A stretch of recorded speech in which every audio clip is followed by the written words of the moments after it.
আওয়ামী সরকারের গোপালী পুলিশের তালিকা প্রকাশ, ফেঁসে যাচ্ছে 50 পুলিশ অফিসার। এবং সর্বশেষ জানাবো, পুলিশ বাহিনী ধ্বংসের নাটের গুরু সাবেক স্বরাষ্ট্রমন্ত্রী আসাদুজ্জামান খান ধরা খেয়েছে, বেরিয়ে এসেছে ভয়ঙ্কর অপকর্ম। এতক্ষণ শুনছিলেন সংবাদ শিরোনাম, এখন থাকছে বিস্তারিত। 2008 সালে নির্বাচনে জয়ী হয়ে ক্ষমতা গ্রহণের সাথে সাথেই আওয়ামী লীগের নেতৃত্বাধীন মহাজোট সরকার ক্ষমতা আঁকড়ে ধরে রাখা সুদূর প্রসারী পরিকল্পনার অংশ হিসেবে পুলিশ বাহিনীতে নগ্ন দলীয়করণ শুরু করে। ক্ষমতা গ্রহণের পর প্রথম 4 বছরেই পুলিশ বাহিনীতে দলীয় অনুগত 32,000 পুলিশকে নিয়োগ দেওয়া হয়। এরই মাঝে শুধু গোপালগঞ্জ জেলা থেকে নিয়োগ দেওয়া হয় 8,000 পুলিশ সদস্য। কোনো নিয়ম নীতি তোয়াক্কা না করেই শুধু দলীয় বিবেচনায় আওয়ামী লীগের অনুগতে নিয়োগ দেওয়া হয়। বিরোধী মতের মানুষদের দমনপীড়নে এসব পুলিশ সদস্যদের হাতিয়ার হিসেবে ব্যবহার করার অংশ হিসেবে এই নিয়োগ দেওয়া হয়। ফ্যাসিবাদী আওয়ামী সরকার পুলিশ প্রশাসনে নিয়োগের ক্ষেত্রে মুক্তিযোদ্ধা, পোষ্য, নারী ও এলাকা ভিত্তিক সুনির্দিষ্ট কোটা থাকলেও তা একেবারে উপেক্ষা করে নগ্ন দলীয় বিবেচনাতে নিয়োগ প্রক্রিয়া শুরু করে। ক্ষমতা গ্রহণের পর প্রথম 4 বছরের পরিসংখ্যান অনুযায়ী প্রধানমন্ত্রী শেখ হাসিনার এলাকা গোপালগঞ্জকে কেন্দ্র করে ফরিদপুর, মাদারীপুর, শরীয়তপুর ও রাজবাড়ী এলাকা থেকে 10,000 পুলিশ সদস্য নিয়োগ ও পদোন্নতি দেওয়া হয়।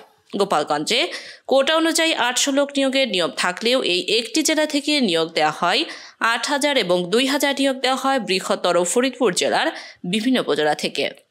এসব নিয়োগের মাধ্যমে সরকার পুলিশ বাহিনীতে গোপালগঞ্জকরণের দিকে ধাবিত করতে থাকে, যা আওয়ামী সরকারের অন্যতম লাঠিয়াল এক বাহিনীতে পরিণত হয়েছিল। একে একে এবার দেখে নেই আইন শৃঙ্খলা রক্ষা নাম করে গতি রক্ষার জন্য গুরুত্বপূর্ণ পদে নিয়োগ দেওয়া গোপালী পুলিশদের সম্পর্কে। ডিএমপি কমিশনার হাবিবুর রহমান একজন গোপালী পুলিশ। এই হাবিবুর রহমান পুলিশ বাহিনীতে গোপালগঞ্জকরণের ক্ষেত্রে মুখ্য ভূমিকা রাখে। ঠিকানা জালিয়াতি করে 1000 কনস্টেবল নিয়োগ। দৈনিক প্রথম আলোতে এক যুগ আগে প্রকাশিত এই সংবাদ থেকে জানা যায়, ঢাকা জেলা থেকে চলতি বছরের সর্বশেষ নিয়োগ পান 258 জন। এদের 200 জনের বাড়ি গোপালগঞ্জ ও তার আশেপাশের এলাকা। বর্তমান জেলা পুলিশ সুপার হাবিবুর রহমান তাদের নিয়োগ দিয়েছেন। হাবিবুর রহমান নিজেও গোপালগঞ্জের বাসিন্দা, অর্থাৎ DMP commissioner Habibur Rahman police super থাকাকালীন সময় থেকে পুলিশ বাহিনীতে গোপালগঞ্জের মানুষদের নিয়োগের ক্ষেত্রে অতি উৎসাহী ভূমিকা পালন করতে থাকেন। হাবিবের পর এই তালিকায় দ্বিতীয় ব্যক্তি হচ্ছে বাংলাদেশের অন্যতম কুখ্যাত পুলিশ কর্মকর্তা সাবেক আইজিপি বেনজির আহমেদ। গোপালগঞ্জের বাসিন্দা এই বেনজির আহমেদকে নিয়ে শেখ হাসিনা তার অনেক ভয়ঙ্কর পরিকল্পনা বাস্তবায়ন করেন। তার মধ্যে অন্যতম ছিল হেফাজত ইসলামের ওপর 5 মে শাপলা চত্বরের গণহত্যা। এই তালিকায় তৃতীয় ব্যক্তি হল র্যাবের ডিজি হিসেবে কর্মরত এম খুরশিদ হোসেন। হাসিনার শাসনামলে প্রকাশ্যে তিনি ঘোষণা দিয়েছিলেন, যত স্যাংশন আসুক ভয় পায় না। এই তালিকায় চতুর্থ ব্যক্তি অতিরিক্ত আইজিপি মনিরুল ইসলাম। এই কুখ্যাত গোপালী পুলিশ কর্মকর্তা হলিয়াটিজনের জঙ্গি হামলা নাটক থেকে শুরু করে অনেকগুলো জঙ্গি নাটক মঞ্চস্থের কারিগর। ইতোমধ্যে হলিয়াটিজনের ঘটনাতে মনিরুল ইসলামকে সাক্ষ্য দেওয়ার জন্য যুক্তরাষ্ট্র তলব করা হয়েছিল। জঙ্গি নাটক ও অসংখ্য গুমের ঘটনার কারণে এই মনিরুলের শেষ পরিণতি বেনজিরের থেকেও ভয়ঙ্কর হতে যাচ্ছে বলে আমাদের কাছে তথ্য এসেছে। এই তালিকায় পঞ্চম ব্যক্তি হচ্ছে অতিরিক্ত পুলিশ মহাপরিদর্শক এস.এম. রুহুল আমিন। গোপালগঞ্জের কোটালীপাড়াতে জন্ম নেয়া আরেক গোপালী পুলিশ হলেন সিআইডি প্রধান মোহাম্মদ আলী মিয়া। টুরিস্ট পুলিশের দায়িত্বে থাকা এই পুলিশ কর্মকর্তাকে গত বছর সিআইডি প্রধান বানানো হয়। রেলওয়ে পুলিশের প্রধান বানানো হয়েছিল গোপালগঞ্জে জন্ম নেয়া দিদার আহমেদকে। পুলিশ ব্যুরো অফ ইনভেস্টিগেশন বা পিবিআই প্রধানের দায়িত্বে ছিলেন আরেক কুখ্যাত পুলিশ কর্মকর্তা বনোজ কুমার মজুমদার। এই বনোজের জন্ম পিরোজপুরে, যা গোপালগঞ্জের টুঙ্গিপাড়া নিকটবর্তী আলোচিত মুনিয়া হত্যা ও ধর্ষণ মামলা থেকে বসুন্ধরা গ্রুপের মালিক আনভিরকে অব্যাহতি দিয়ে চার্জশিট জমা দেন বনোজ কুমারের পিবিআই। এতক্ষণ যে গুরুত্বপূর্ণ পদগুলো নিয়ে আলোচনা করলাম, এগুলোর বাইরেও গোপালগঞ্জের পুলিশের প্রভাব রয়েছে চট্টগ্রামের রেঞ্জে। চট্টগ্রাম রেঞ্জে ডিআইজি হিসেবে নিয়োগ দেওয়া হয়েছিল গোপালগঞ্জের পুলিশ নূরে আলমিনাকে।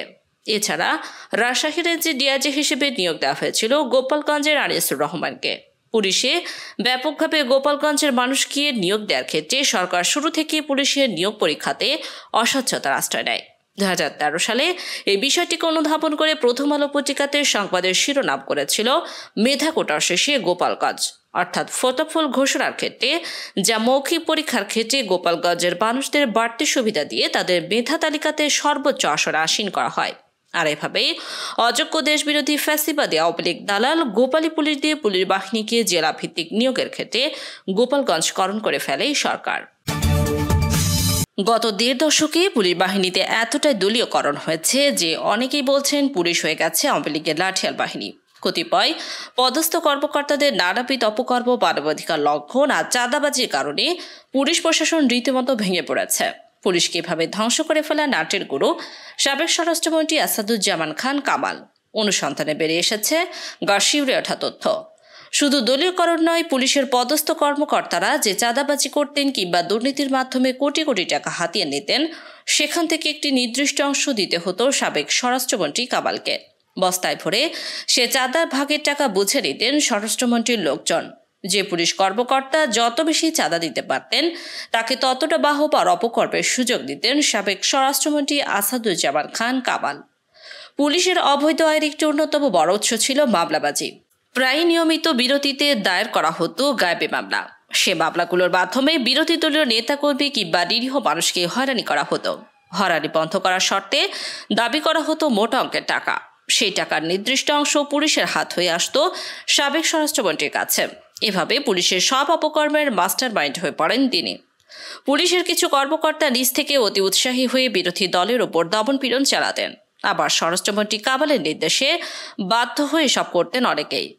দুর্নীতি পুলিশ বাহিনীকে এমনভাবে গ্রাস করেছিল যে সবকিছু জানার পরেও নাটের গুরু আসাদুজ্জামান খান কামালের বিরুদ্ধে টু শব্দটি করার সুযোগ ছিল না। এই প্রক্রিয়ায় পুরো পুলিশ বাহিনীকে কবজা করতে কয়েকজন জ্যেষ্ঠ কর্মকর্তাকে সবসময় হাতের মুঠোয় রাখতেন সাবেক স্বরাষ্ট্রমন্ত্রী। এর মধ্যে অন্যতম ছিলেন ডিবি সাবেক প্রধান হারুন আর রশিদ। তাকে প্রিন্স বলে ডাকতেন স্বরাষ্ট্রমন্ত্রী আসাদুজ্জামান। তার অপকর্মের আরও 2 সহযোগী ছিলেন পুলিশের সাবেক মহাপরিদর্শক বেনজির আহমেদ ও নারায়ণগঞ্জের পুলিশ সুপার গোলাম মোস্তফা রাসেল। পুলিশের এসব ঊর্ধ্বতন কর্মকর্তা অপকর্ম করে যে অর্থ হাতে নিতেন, সেটির ভাগ দিতে হতো আসাদুজ্জামান খান কামালকে। এভাবে ফ্রি লাইসেন্স পেয়ে আরও জোরে সোরে অপকর্ম চালাতেন পুলিশ কর্মকর্তারা। সব দেখে শুনে পুলিশের অধীনস্থ কর্মকর্তারা ক্ষুব্ধ হলেও এই নিয়ে মুখ খোলার উপায় ছিল না। এখন সরকার পরিবর্তন হয়, জুনিয়র অফিসাররা মুখ খুলতে শুরু করেছেন। সংশ্লিষ্টরা বলছেন, আওয়ামী লীগ ক্ষমতায় থাকাকালে কিছু কর্মকর্তার হাতে পুলিশ বাহিনী জিম্মি হয়ে পড়েছিল। দুর্নীতি অনিয়মের মাধ্যমে তারা প্রচুর অর্থ সম্পদের মালিক হয়েছেন। ক্ষমতার অপব্যবহার করে পুরো বাহিনীকে জনগণের মুখোমুখি দাঁড় করিয়ে দিয়েছেন। পুলিশকে এই পরিস্থিতিতে নিয়ে আসার ক্ষেত্রে সবচেয়ে বেশি দায় যার, তার নাম আসাদুজ্জামান খান কামাল। 2008 সালে নবম জাতীয় সংসদ নির্বাচনের আগে আসাদুজ্জামান খান কামাল ছিলেন তেজগাঁও থানা আওয়ামী লীগের সভাপতি। নবম জাতীয় সংসদ নির্বাচনে আওয়ামী লীগের মনোনয়ন পেয়ে ঢাকা 11 আসনে এমপি নির্বাচিত হন তিনি। পরবর্তীতে স্বরাষ্ট্র প্রতিমন্ত্রী এবং রাজনৈতিক পদ পদবি বৃদ্ধির সাথে সাথে বাড়তে থাকে সাবেক এই মন্ত্রীর অন্যায় আর অপকর্মের ভাণ্ডার। অনুসন্ধান বলছে, পুরো তেজগাঁও এলাকায়, বসির বাংলানগর এলাকায় চাঁদাবাজি ও টেন্ডারবাজি পুরো অর্থ যায় সাবেক এই স্বরাষ্ট্রমন্ত্রীর কাছে। এইসব টাকা তোলার জন্য তা ছিল একটি বিশ্বস্ত সিন্ডিকেট। সাবেক এই মন্ত্রীর নামে শুধু রাজধানীর কাউরান বাজার থেকেই প্রতিদিন প্রায় 13 কোটি টাকা চাঁদা তোলা হতো। ফুটপাতে ব্যবসা, মাদক এবং আবাসিক হোটেল থেকে ওঠানো হতো এসব চাঁদা। এই টাকা মন্ত্রীর হাতে পৌঁছে দেওয়ার জন্য দায়িত্ব দেওয়া হয়েছিল মন্ত্রীর এপিএস মনির হোসেন সহ আরও 2 জনের হাতে। মন্ত্রীর এই কালো টাকা জমা রাখত আরও একটি সিন্ডিকেট। তাদের একজনের নাম গোলাম কিবরিয়া ওরফে বড় বনের, যিনি টাঙ্গাইল শহর আওয়ামী লীগের সাবেক সহ সভাপতি এবং টাঙ্গাইল 2 আসনের সাবেক সাংসদ তানভীর হাসান ওরফে ছোট বনের ভাই। বড় বনির 2023 সালে কলেজ ছাত্রীকে ধর্ষণের মামলায় গ্রেপ্তার হন। পরবর্তীতে এই ছাত্রী অন্তঃসত্ত্বা হয়ে পড়ে। পরবর্তীতে মনির জেল থেকে জামিনে বের হওয়ার পরপরই ওই ছাত্রীর রহস্যজনক মৃত্যু ঘটে। এই ঘটনায় মামলা তদন্তের দায়িত্বে ছিল পিবিআই। তবে স্বরাষ্ট্রমন্ত্রীর পিবিআই প্রধান বনোজ কুমারের মাধ্যমে তদন্তের প্রভাব খাটান। পরে জেল থেকে বের হয়ে আবারও নতুন করে আর এক ছাত্রীর ধর্ষণ মামলায় ফেসে গেলে স্বরাষ্ট্রমন্ত্রীর সহায়তায় দেশ থেকে পালিয়ে যান বড় বনির।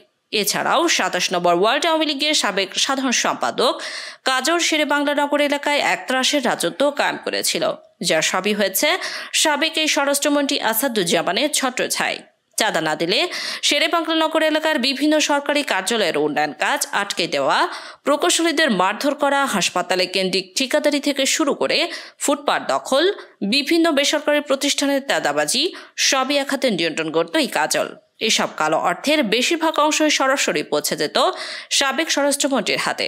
লুটপাটের এসব অর্থের বেশিরভাগ অংশই স্বরাষ্ট্রমন্ত্রী পাচার করেছেন দেশের বাইরে। এছাড়াও এইসব অংশের ক্ষুদ্রাংশ দিয়ে শত কোটি টাকা মূল্যবানের সম্পদ কিনেছেন রাজধানীর তেজগাঁও, ধানমন্ডি, সেন্ট মার্টিন সহ আশুলিয়া, গাজীপুরের মতো বিভিন্ন জায়গায়।